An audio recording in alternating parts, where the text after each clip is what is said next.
ভয়ের কি আছে? ভালোবাসা কি অন্যায়? না না না না না, ভয় পাবার কিছু নেই, ভয় পাবার কিছু নেই। শুধু একটু কষ্ট, তারপর নিশ্চিন্তে ঘুম করবে। বাবা, ছি ছি দিদি, তুই এত নিচে নেমে গেছিস? না না না না না না, এ কথা আমি বিশ্বাস করি না। উর্মি আর যাই করুক, হঠাৎ করে এত নিচে নামতে পারবে না।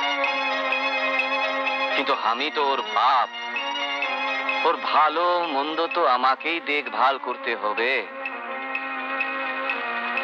একটা নকরের সঙ্গে তো একটা রাজার মেয়ের বিয়ে দিতে পারি না। বাবা, ওকে কিছু করো না। মানুষ শিকার করাটা আমার ঠিক তেমনি নেশা।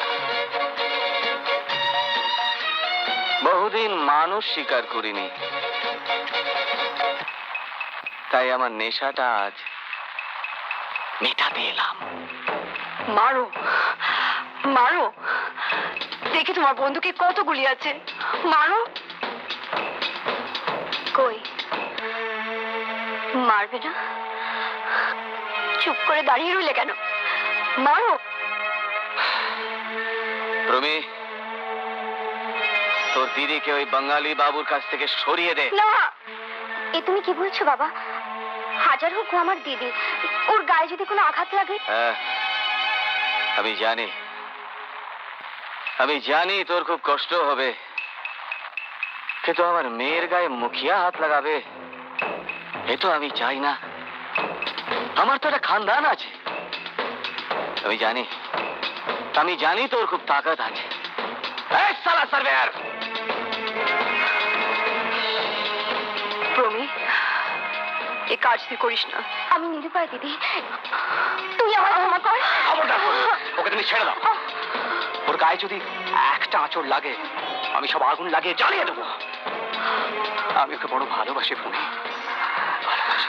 আপনি আপনি এসব কথা বলবেন না, আমি সহ্য করতে পারছি না। একটা কথা জেনে রাখো প্রমি, আমরা দুজনে একসঙ্গে জীবন দিতে পারি, তবু ওই ঠাকুর জনকলালের কাছে কিছুতেই হার স্বীকার করবো না। খবরদার! বাধা দেবার চেষ্টা করো না বাঙালি বাবু। তুমি আমার ক্ষমা করছি দিদি, তুমি পালিয়ে যাও। বাবা, তুমি এখান থেকে। বাবা,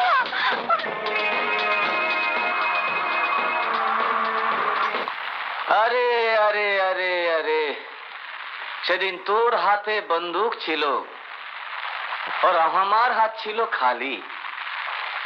আজ তোর হাতে বন্দুক ছুঁড়ে দেখবো কার কত তাকত আছে। এলে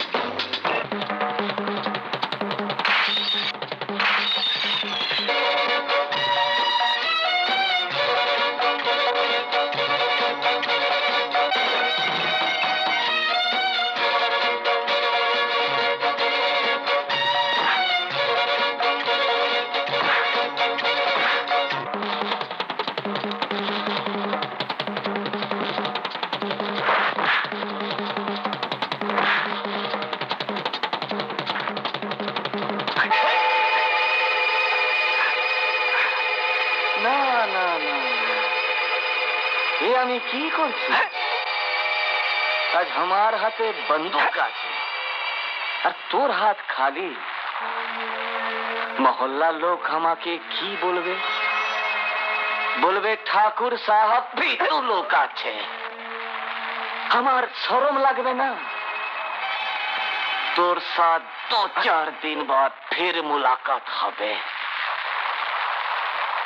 যখন তোর হাতে কিছু থাকবে না আর আমার হাত भी খালি থাকবে। Promi, let's go.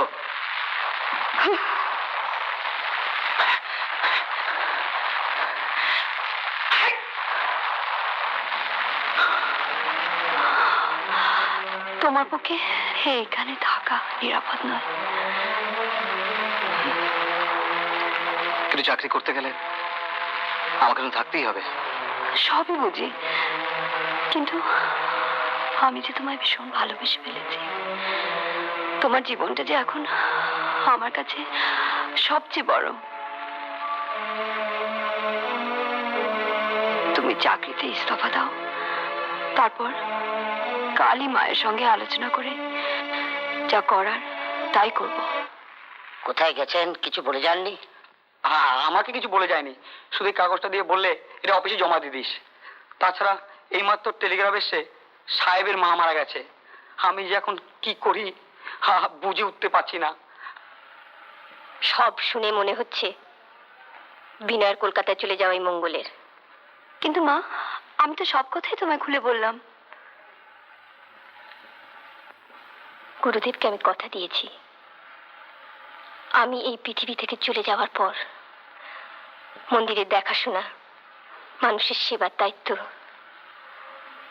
তোকে দিয়ে যাব। এ তো খুব আনন্দের কথা। আমরা দুজনে মিলে সব দায়িত্ব নেব। উঠবি, কিন্তু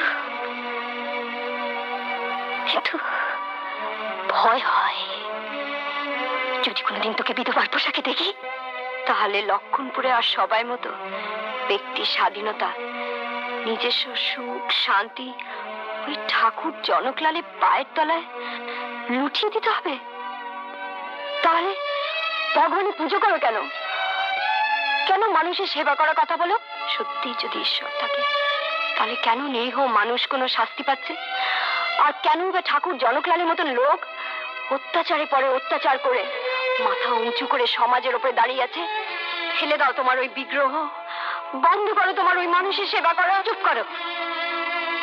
ঈশ্বর আছেন, ভগবান আছেন, একদিন তার প্রমাণ পাবে।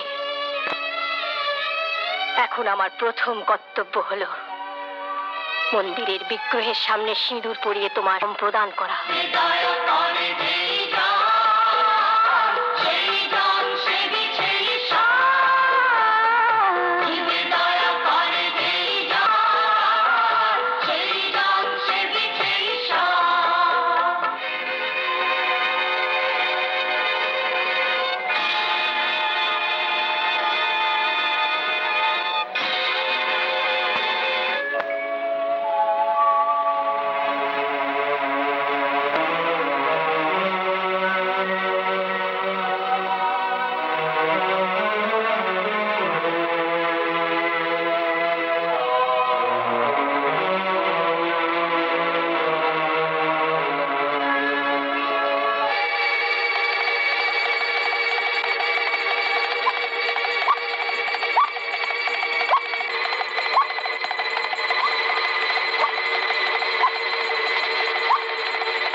রানীমা, কাল থেকে তোমাকে আর আমার কাজ করতে হবে না।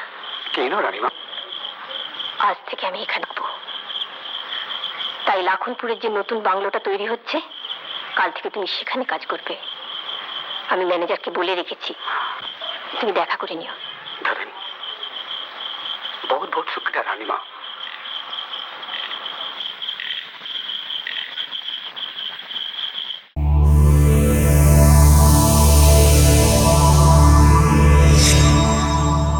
এরকম আরো অনেক সিনেমা দেখতে হলে ডাউনলোড করুন ক্লিক অ্যাপ।